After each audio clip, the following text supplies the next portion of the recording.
A Rose está brava comigo hoje, gente. Ela fez um porco, a pururuca, sem nenhuma menção ao Palmeiras, hoje. E eu filmei aquele... Ela tirou a carne do porco com couro, assim, do forno.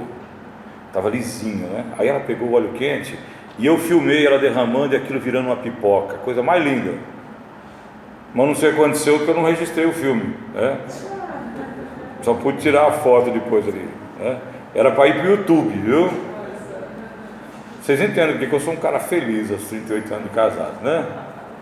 Vocês compreendem? Foi o presente de aniversário, então? Foi o presente. Na verdade, assim, nós tivemos presente dobrado, né? Foi porco ontem e porco hoje.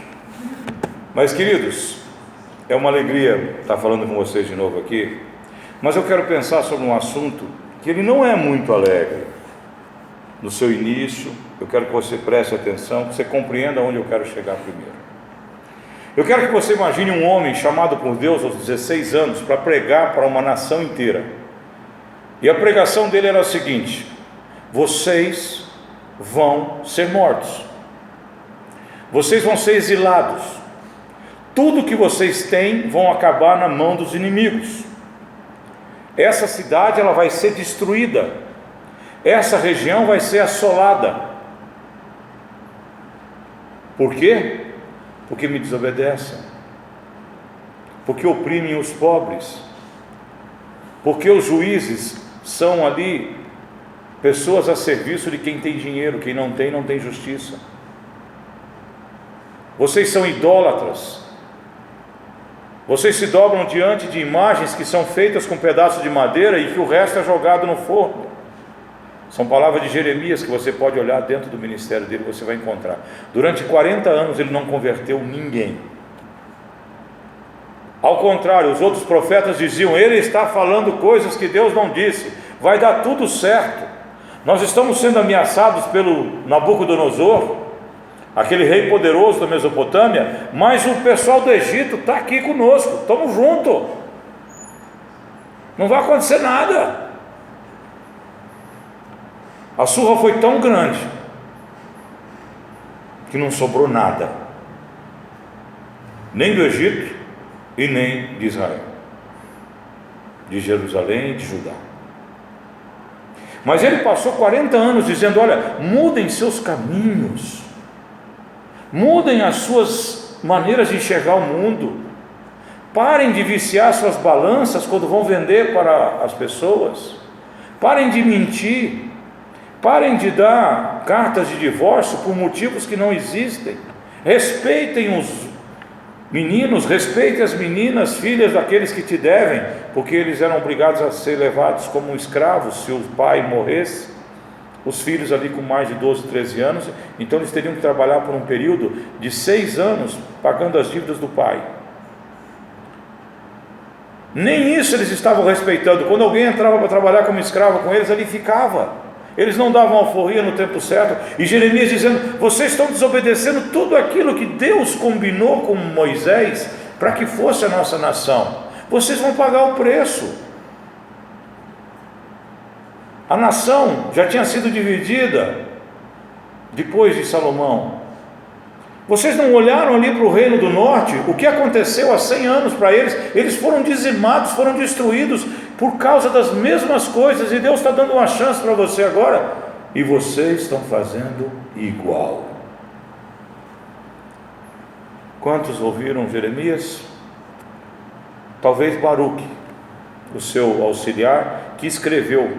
Quando você lê os 55 capítulos de Jeremias, e você lê Lamentações, você verá o nome de Baruque, filho de Nerias, várias vezes dito.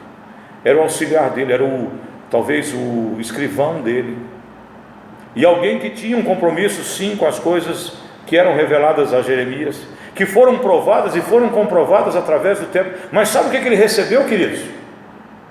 Quando ele falava isso, ele foi apedrejado, ele foi jogado dentro de uma cisterna, que por sorte estava vazia, ele não morreu. Ele foi tratado com água e pão durante um longo período. Ele foi desprezado, ele foi humilhado por toda a população que tinha nele um traidor, porque ele dizia: se entreguem à Babilônia, aceitem o jugo deles, e eles não vão destruir vocês. Você está louco? Nós somos filhos de Deus. Filhos de Deus, mas andando nas ondas e nos caminhos do diabo. Jeremias, se nós fôssemos católicos, ele seria o santo dos pastores, porque nós experimentamos as mesmas coisas de Jeremias. Entramos nos lares e dizemos assim: para de fazer essas coisas, dê atenção para o seu filho, dê atenção para a sua filha, levem na escola bíblica. A igreja investe, a diretoria investe, prepara uma série de coisas para que as aulas aconteçam, que tenha um ambiente adequado, até com ar-condicionado. E de repente você começa a enxergar aquelas meninas que há 5, 6 anos eram meninas e agora são mocinhas andando seminuas nas ruas. Você começa a saber de pessoas que um dia estiveram dentro da igreja, que hoje a avó prepara o quarto para que ele com 16 anos receba a namorada para dormir junto com ele. Você olha aquelas famílias que você orientou, que você ensinou, que você ministrou, separando-se.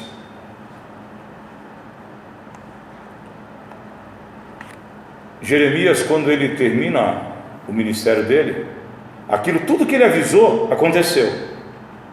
Não sobrou pedra sobre pedra em Jerusalém. O templo, que valia 5 bilhões de dólares pelo dinheiro de hoje, pelas coisas de hoje não, pelo dinheiro de 1970, quando fizeram essas contas, pegaram tudo que estava registrado ali no livro de Reis, no livro de Crônicas, que Davi e Salomão tinham colocado naquele templo, e chegaram há 50 anos atrás a um valor de 5 bilhões de dólares, o ouro, a prata e tudo mais que tinha ali. Aquilo foi queimado, foi derrubado, e todas as coisas preciosas tomadas por Nabucodonosor, inclusive os utensílios, como se chegassem aqui no nosso templo e levassem tudo aqui, entrassem na nossa cozinha e levassem tudo. Não ia, talvez, chegar em 5 bilhões de dólares, né? Assim aconteceu. E ele passou 40 anos avisando: vai acontecer isso. Quem escutou? Ninguém. Pastor, e eu não digo, quando eu digo pastor, não estou falando do pastor Marcelo Pareja, estou falando a figura dos homens que Deus levanta, as mulheres. Cuidem do que os jogos que os seus filhos estão assistindo. Cuidem daquilo que está sendo acessado na mente deles. Cuidem daquilo que está sendo ensinado na escola. Cuidem dos amigos dos seus filhos. Mas quase ninguém ouve. Para que eu vou me preocupar com o pastor orientando se eu tenho a Globo para me ensinar, colocando a malhação dentro das 4 horas da tarde, 5 horas na minha casa, e ensinando as minhas meninas e os meus meninos a descobrirem que a sexualidade é possível de ser vivida com 14, 15 anos. E dobrando em 20 anos a quantidade de crianças que nascem de pais com essa idade. É melhor a Globo, é melhor a telematurgia, né? As novelas. É melhor escutar uma novela que me entretém, que me tira ali algumas horas de preocupação. Eu trabalhei o dia todo, estou cansado, agora eu vou assistir uma novela. É umas histórias gostosas, leves, que ensinam que a traição é justificada. Em 1970 eu tinha 8 anos, e eu já torci por um adultério dentro da novela. Agora eu quero ver quem que é forte mesmo assim, de coragem para admitir. Quem que assistiu Irmãos Coragem aqui? Ninguém lembra. Meu pai, em 1970, comprou uma televisão para nós assistirmos o Brasil jogar, e a primeira novela que, assim, de destaque nacional, aquela foi a que fez mais sucesso. Muitos anos foi os Irmãos Coragem. Era tipo um bang-bang. Era um negócio até meio ridículo, sabe? Teve. Você imagina uma coisa que era ruim, um remake daquilo, né? Então você imagina como é que foi. Mas, queridos, prestem atenção. Lá tinha uma cena, obrigado, querida. Tinha uma história de uma moça que ela tinha dupla personalidade. E várias situações. E eu, com 8 anos, eu torcia por uma situação ali que a mulher era casada, mas o cara era muito ruim, e um dos mocinhos da novela gostava dela. Eu, com 8 anos, torcia para que ela largasse do marido e casasse com ele. Tá certo?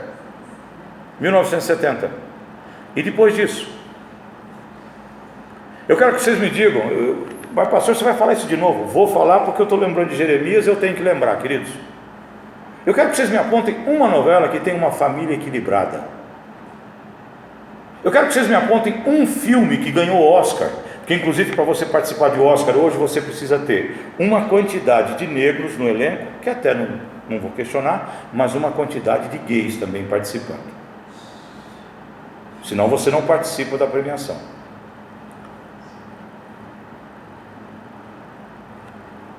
Queridos, aqui eu não estou falando e nem julgando quem tenha opções sexuais diferentes daquilo que a Bíblia ensina. Isso é uma escolha deles, mas eu estou mostrando como o mundo está afrontando aquilo que eu penso, aquilo que você pensa, e nós estamos aceitando e achando bonito e politicamente correto.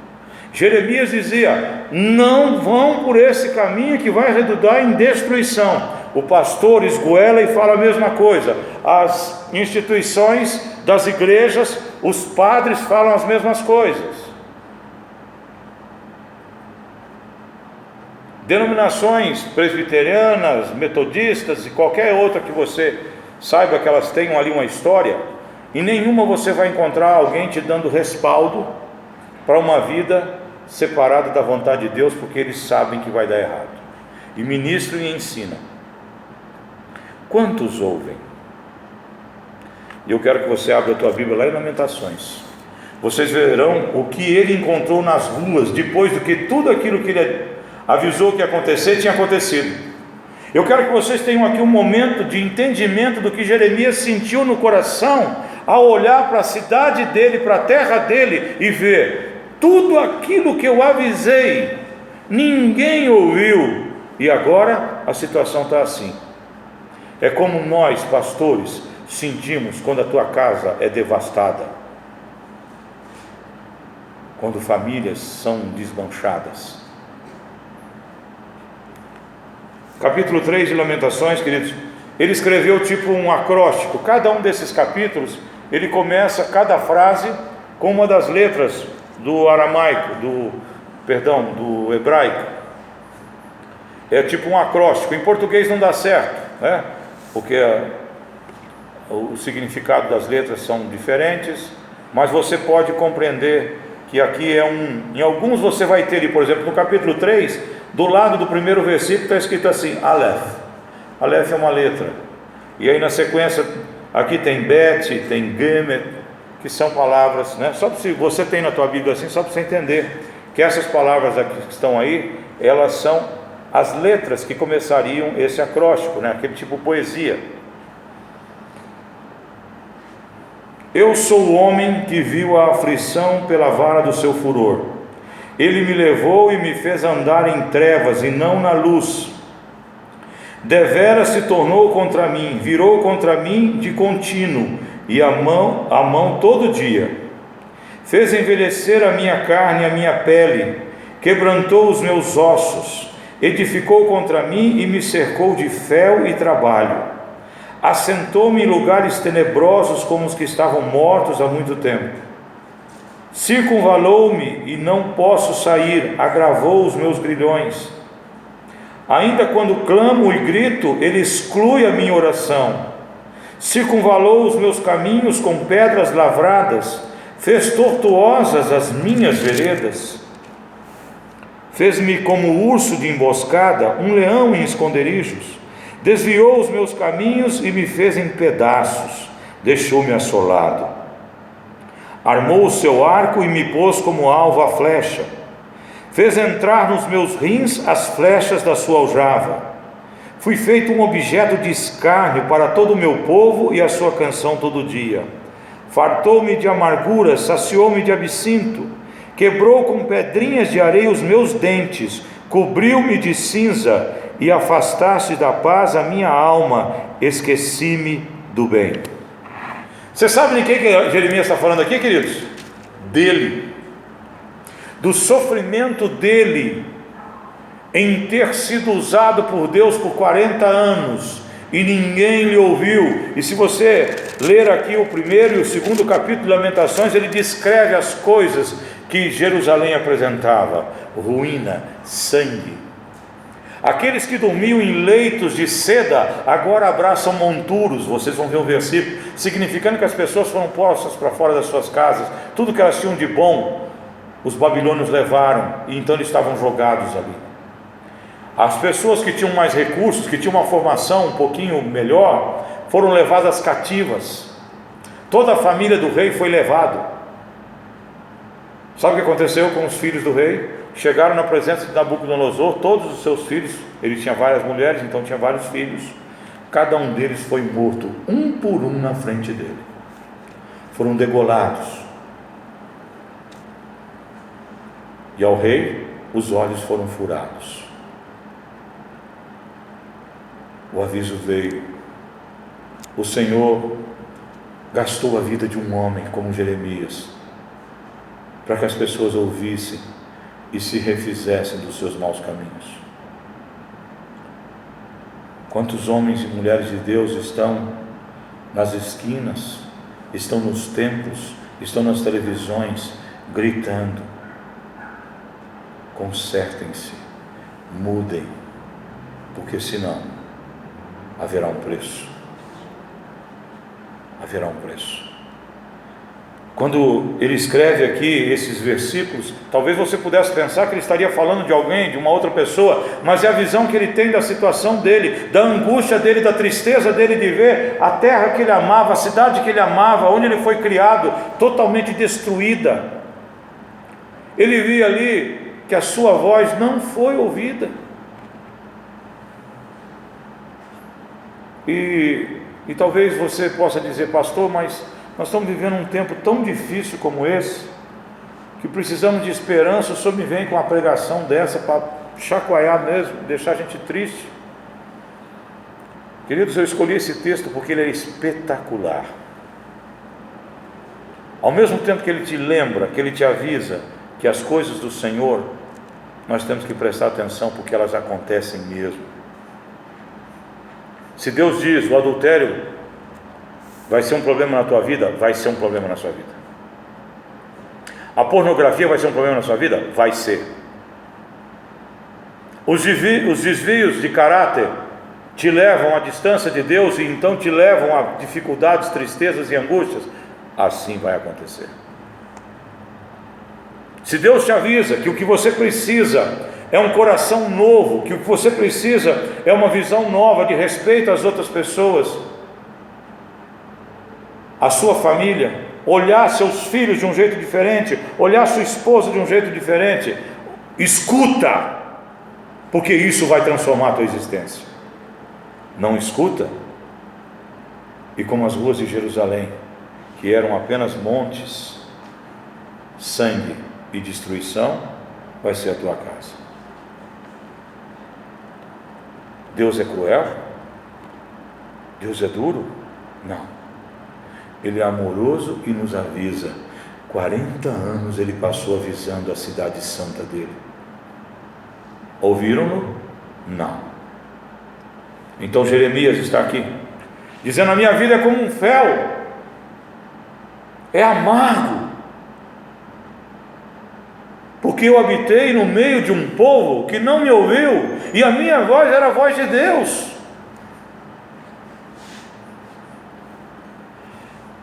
Queridos, aquele povo sem ouvir a Deus, faziam festa, muitas festas.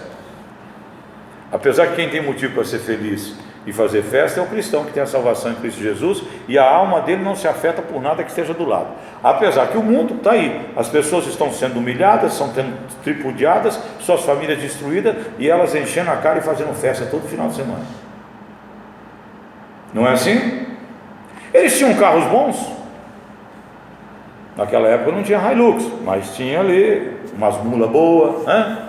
Uns cavalos bonitos. Eles tinham casas bonitas? Tinha. Jerusalém tinha mansões, a elite, as pessoas que faziam parte da corte do rei Zedequias, que foi o último dos reis, eles moravam ali em palácio, como ele disse, dormiam em seda. Já era uma coisa que vinha da China, muito longe dali, mas que com dinheiro se comprava. agora dormem aonde? Em cima dos montes na rua.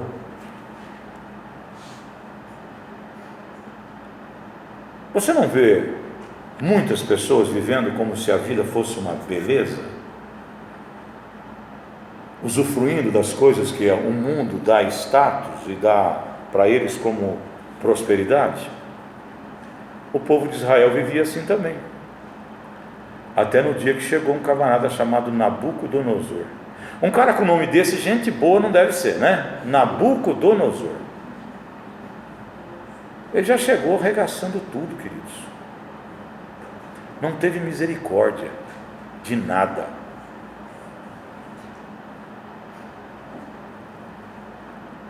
Quando nós falamos para uma família, quando nós falamos para alguém, e quando eu digo nós, eu quero dizer a igreja de Cristo, a palavra de Cristo, não é só o pastor, não. Quando nós falamos, busca um conserto em Deus, busca na palavra de Deus um rumo, é porque nós sabemos que se não for assim, vai terminar em tristeza, em choro. A minha história eu contei aqui agora para vocês. Se naquele dia, numa quarta-feira em 1997, eu não entro dentro da porta daquela igreja presbiteriana independente de Votuporanga, e não está lá o pastor Mateus, um homem que eu conheci depois, pregando com muita calma, muito diferente do que eu prego, mas um sujeito assim que tinha uma unção especial de Deus, e falando com mansidão, assim, igual o irmão Hilário, sobre as questões que envolviam o filho pródigo. Aquele dia Deus marcou um encontro comigo. Aquele dia Deus falou: Marcelo, chega! Eu estou mandando um monte de Jeremias falar com você. Você conhece a minha palavra desde que você é menino. Com 10 anos a tua mãe te deu uma Bíblia, não deu? Deu. Você já não lia a Bíblia antes disso? Lia. Você já não pregou? Você já não ensinou a minha palavra em outras oportunidades? Preguei, ensinei. E o que você está fazendo comendo bolotas no mundo, rapaz? Eu quero te usar. Eu quero levantar uma família abençoada. E aquela palavra entrou no meu coração. Levaram 2 anos para que então eu refizesse a minha vida, restaurasse na plenitude e pusesse ela diante de Deus, e Ele me conduzisse no restante desse tempo.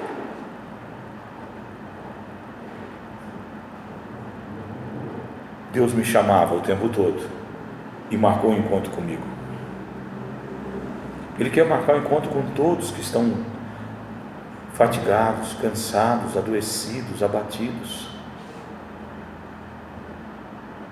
Se você está com a tua alma cansada, se você está com a tua mente cansada, você é um cristão, você está na presença de Deus, ou então você não está, não sei a tua situação certa, mas você é que sabe diante de Deus. Eu quero dizer que esse cansaço, essa tristeza, essa angústia, esse sofrimento que também estava sobre o coração de Jeremias, que esteve sobre o meu coração e pode estar no seu coração, Deus tem um bálsamo para ele. Jeremias ensina aqui como eu e você podemos ser curados disso. Olha o que ele diz aqui na sequência, no verso 16: quebrou com pedrinhas de areia os meus dentes, cobriu-me de cinza, afastaste da paz a minha alma, esqueci-me do bem. Esqueci-me do bem. O sofrimento é tão grande na vida das pessoas que estão sendo ali tripudiadas pelo inimigo das nossas vidas. Nós não podemos esquecer que o diabo, então, quando nós damos brecha, ele vem mesmo, e o mundo aí fora não produz nenhum tipo de paz para você não, meu querido. O mundo só traz questionamento sobre a sua vida, é sugestão de coisas que você vai fazer parecendo solução e vai ser mais desgraça. Ele diz aqui: eu me esqueci do bem. O sofrimento nos faz esquecer do bem, queridos. Opa, começa a primeira pista. O sofrimento nos leva a esquecer do bem. Então o que eu preciso para restaurar a minha vida? Você precisa de esperança. Você precisa de uma expectativa. Você tem que mudar a tua mente. Alguns dias atrás eu cheguei para o meu pai e tenho insistido com ele, diminuir um pouco. Falei: pai, para de se alimentar dessas coisas que a televisão tem vomitado todos os dias, os noticiários. Tem uma televisão nova que veio dos Estados Unidos, é a maior rede de televisão, de rede de noticiários do mundo, a CNN. Falei, pai, eles ficam repetindo as mesmas notícias, com o viés, com a informação que eles querem que o senhor assimile. O tempo todo são coisas negativas, são coisas que não trazem esperança. E a Bíblia traz para mim aqui, queridos, qual que é o segredo que Jeremias descobriu aqui para mudar a vida dele, para transformar e fazer com que aquele resto de tempo que ele tinha diante de Deus ainda fosse de bênção. Ele diz aqui para mim e para você: então eu disse, já pereceu a minha força, como também a minha esperança no Senhor. Então, Pai, traz à minha memória aquilo que pode me dar esperança. Na tradução que eu estou usando aqui, diz um pouquinho diferente, mas é a mesma coisa. Minha alma certamente se lembra daquilo que me traz alegria. Disso me recordarei no meu coração, por isso eu tenho esperança. Então eu convido você, querido, a chamar na tua mente aquilo que te traz esperança. O que é o que vai trazer esperança? É um testemunho. Não sei se o problema é na sua casa, se é na sua família. Você viu aqui a história de um homem e de uma mulher que há 38 anos estão juntos e passaram por problemas terríveis, que o mundo dizia que já tinha acabado aquele casamento. Acabou foi a incidência do poderio de Satanás naquela casa. Aquilo acabou quando Jesus entrou com todas as suas forças. Então alimenta teu coração, escuta a história da vida do pastor, e se você está precisando, saiba que o Deus é o mesmo. Você viu aqui um outro casal que está conosco aqui também, que tem um tempo de casamento, é menos tempo que eu? Um pouco menos, né? Eles casaram, então casou um pouquinho mais, foi mais esperto, né? Eu brinco que a Rose terminou de me criar, que eu casei com 19 anos, mas foi bom, eu estava com pressa de casar, eu queria casar. Queridos, vocês viram uma história que começou com umas dificuldades, uma hora ele vai trazer todo o testemunho dele, porque eu mais ou menos conheço. Vocês conhecem a história de Romeu e Julieta? É mais ou menos parecido, porque numa região fortemente impactada ali pela colonização alemã, você colocar um luterano e um batista junto, é quase a mesma coisa de colocar Romeu e Julieta junto. Por isso que acabou na rádio, né? Então aqui tem uma família linda, tem histórias para contar do amor de Deus na vida deles. Então essa história, a minha história, pode trazer esperança na sua vida, pode trazer esperança na sua existência, mas o que Deus fez por aquele povo de Israel, se você conhecer, você vai entender que o mesmo Deus que fez aquela destruição de Israel, é o Deus que vai restaurá-los. Esse Deus que eu estou falando para vocês aqui, que a cidade deles ficou desmanchada, destruída, e ela não vai ser destruída só essa vez. No ano 70 depois de Cristo, os romanos vão jogar 50 centímetros de sal por toda Jerusalém de novo, porque eles se rebelaram contra o Império Romano. Agora eu pergunto para vocês, Jerusalém existe ainda? Existe ou não existe? Existe. 200 e poucos anos depois, os muçulmanos reergueram, e hoje ela está lá, em Israel, com o povo de Deus recolocado lá em 1948.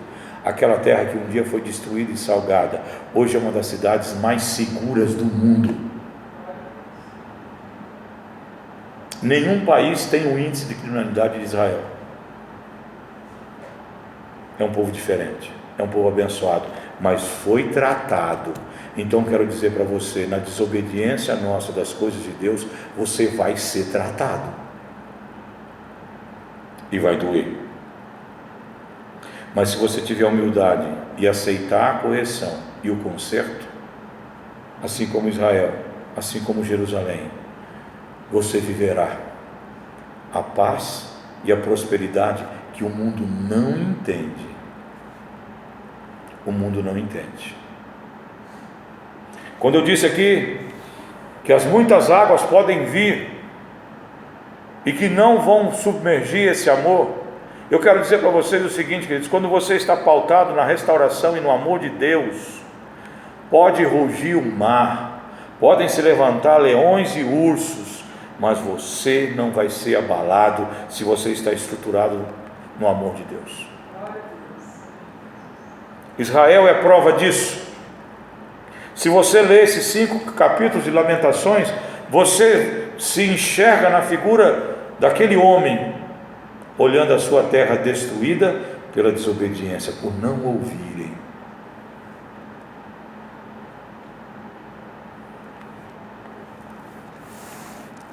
Tua família precisa da tua obediência, para que Deus então possa derramar a paz.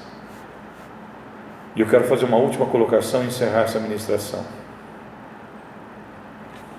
Deus ama a família, mas Ele trata um por um.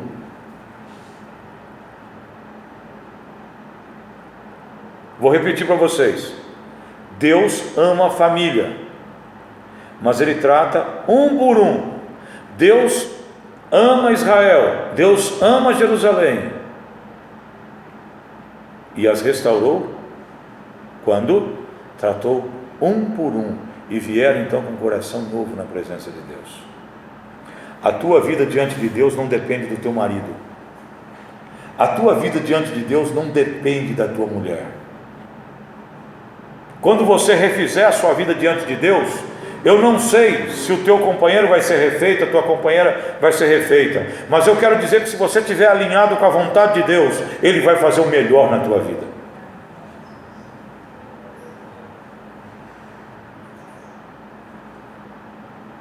Não busque o conserto da tua casa, busque o conserto da tua vida diante de Deus, e então a tua casa vai ser arrumada.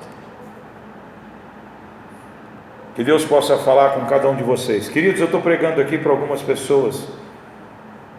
Eu já contei para vocês que nós estamos trabalhando algumas vidas, algumas famílias que nem são da igreja, e que essa palavra veio do céu para elas, veio do céu para aqueles que estiverem precisando. Para você que tem uma vida abençoada, sólida, glorifique a Deus por isso. E me ajude a orar pelas famílias que estão precisando. E são muitas famílias, queridos. Vocês veem esses bancos vazios? Só da nossa igreja que eu estou tratando, daria para quase enchê-las. Só dentro da igreja, que não estão nem com força para vir na igreja.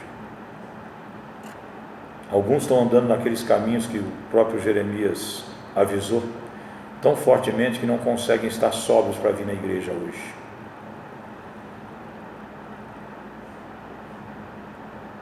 Jeremias morreu há 2.500 anos, mas o Marcelo está pregando, o Rogério Coelho está pregando, o Arnaldo está pregando, o padre está pregando, o Michael da Assembleia está pregando, o Írio está pregando. Então a única coisa que o Espírito Santo pode dizer para você nessa hora é aquilo que está lá em Apocalipse, que eu nunca falei: quem tiver ouvidos, que ouça. Não falei hoje, né, Didi? Quem tiver ouvidos, que ouça. Eu quero orar com vocês, queridos. Vamos nos colocar em pé.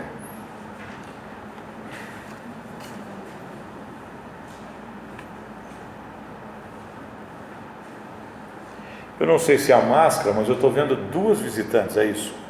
Uma aqui e ali também. Veio com você, André? Qual que é o nome dela?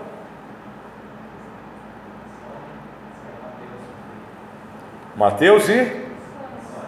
Simone? Sônia. Tá bom. Você está ouvindo melhor que eu. E ali é a Maria Edna? Seja bem-vindo em nome de Jesus, viu? Queridos, oremos então. Pai amado, nós estamos aqui no momento em que encerramos o nosso culto, te agradecendo por ele, Pai. Mas eu quero clamar uma única coisa: que aquilo que Jeremias escreveu com tanta dor no coração, não se formalize nas famílias, ó Deus, que o Senhor tem trazido até nós, que estão abatidas, que estão desestruturadas, que elas ouçam o Teu chamado, Pai, que elas ouçam o Teu aviso, Pai, que elas abram o coração para que Jesus possa então ali contornar, consertar, trazer o seu alívio, trazer o seu bálsamo, trazer o seu perdão, trazer a sua graça, trazer a sua misericórdia, restaurar o que precisa ser restaurado, consertar o que precisa ser consertado, trocar as mentes que às vezes estão ali perdidas em várias situações e que não conseguem mais achar um caminho, um rumo. Então que Jesus possa colocar nesses corações e nessas mentes veredas novas, uma novidade de vida, uma busca pela Tua presença, para que então nós como pastores, nós como pregadores da Tua palavra, não precisemos chorar como Jeremias chorou por essas vidas, Pai. Nos ajuda, Senhor. Nós amamos essas pessoas, cada uma delas que o Senhor coloca diante de nós, Pai, é como filhas que nós nos aconchegamos no coração, Pai, e queremos ver restaurados, fortalecidos, abençoados, porque nós sabemos, ó Deus, o que é guardado ao homem, o que é guardado à mulher, o que é guardado à família que se destrói, o que é guardado àquele que despreza o amor de Deus e caminha por veredas que acha de vitória, mas que são de terrível destruição, meu Deus. Um dia o preço chega, Pai. Um dia o preço trará sobre eles as dores e agonias da morte espiritual, meu Pai. Abençoa a Tua igreja. Abençoa Teus filhos. Abençoa cada um daqueles que vieram aqui nessa noite. Quero pedir sobre a vida da Sônia. Quero pedir sobre a vida da Edna, Pai, em nome de Jesus. Em nome de Jesus. Que o Senhor visite no coração delas aquilo que elas vieram buscar, e que cada um de nós que estamos aqui possamos ser gratos ao Senhor pela família que o Senhor nos deu. E como já foi dito aqui essa noite, obrigado pelas lutas, Pai, porque nelas nós crescemos, nelas nós aprendemos, ó Deus. Permanece sobre nós, guarda-nos esse restante de noite, guarda-nos essa semana que começou hoje, Pai, e que o Teu amor se veja em todas as vidas que estiveram conosco aqui nessa noite, e os nossos irmãos que também estão nos ouvindo através desse vídeo, Pai. Em nome de Jesus eu digo amém, e a igreja que está comigo diz amém. Glória a Deus, queridos. Que o amor de Deus, a graça de Deus esteja sobre vocês. Uma boa noite, descanso a todos, né? Desculpe não poder cumprimentá-los, mas vão na paz do Senhor. Muito obrigado pela visita, viu, queridas? Nossa casa é a casa de vocês, tá bom? Fiquem à vontade. E o pastor, quando precisar, e se precisar, ele está sempre disponível para conversar, para trocar ideias, é só me procurar.